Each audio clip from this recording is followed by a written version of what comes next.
Hello there and good morning. It looks like the SNP leader Nicola Sturgeon is about to tie the knot with the Scottish Greens to force a second independence referendum.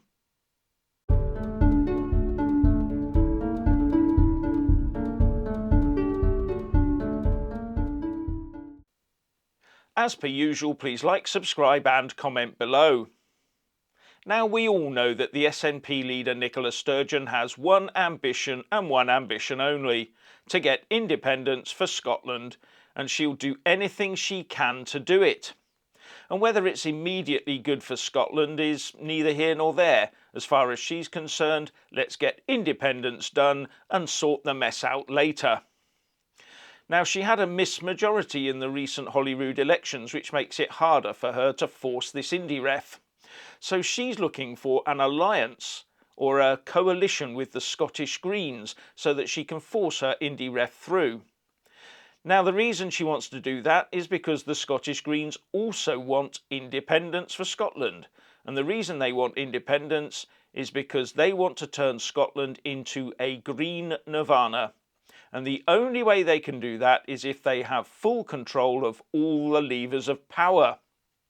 Now, if this alliance does occur, if this coalition is put together, then it will give the Indy bloc in Holyrood 72 out of the 129 available seats.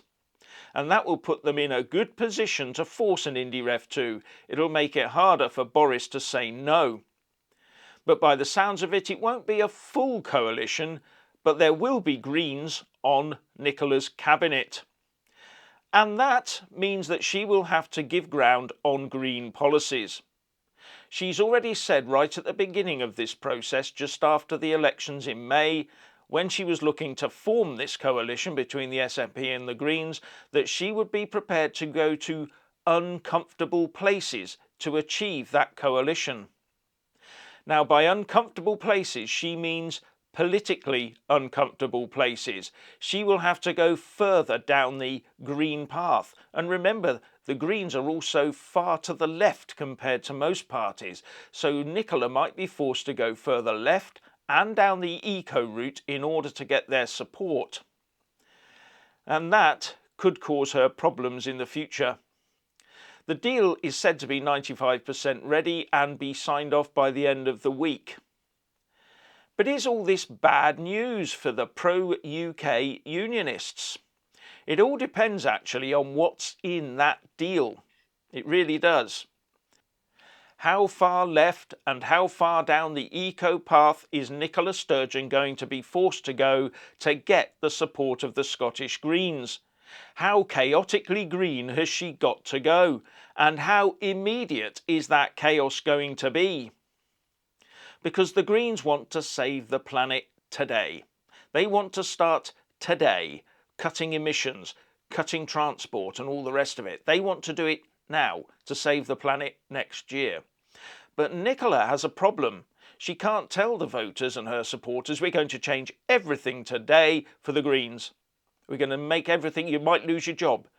You might lose money. We might have to tax you loads. She's not going to like wanting to do that, is she? Because the Greens want to borrow, tax and spend. They've already said it in their 2021 manifesto. And you wonder, because of that, how many assets, how much money is going to be going south of the border for protection against it being nabbed to fund the Green Party's big green ambitions. There's also the EU angle to consider here.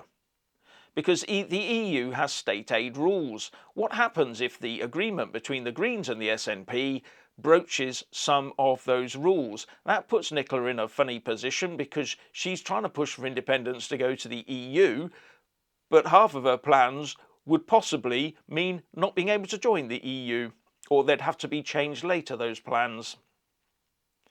Now, the Greens have already berated the SNP over missing climate change targets and the fact that their transport emissions are rising. So there you have a problem. The Greens will be pushing to hit those targets and to reduce those emissions. So how many people in transport and oil and related industries are now fearing for their jobs? Now, Nicola might look at all this green stuff and think, well, I agree with some of it, but a lot of it is just sort of collateral nonsense that we can ignore in the run-up to an Indy Ref 2. And then when I won the Indy Ref 2, she's thinking I'll have an immediate general election, because that was the plan last time, and win a stonking majority and ditch all the Greens, which is a bit cynical of her. Now, it's the effect of this wacky deal on the voters and on the people of Scotland that might change everything for her. It might put her popularity on the slide if they think she's going a bit too far green, down a wacky path, or if they think she's just being a cynic and using people to get her way. And all of this might lead to support and sentiment for independence beginning to wane, taking the wind out of its sails a bit, although the wind is already beginning to slow down anyway. As I've said before, it all depends on how much the green tail wags the SNP dog.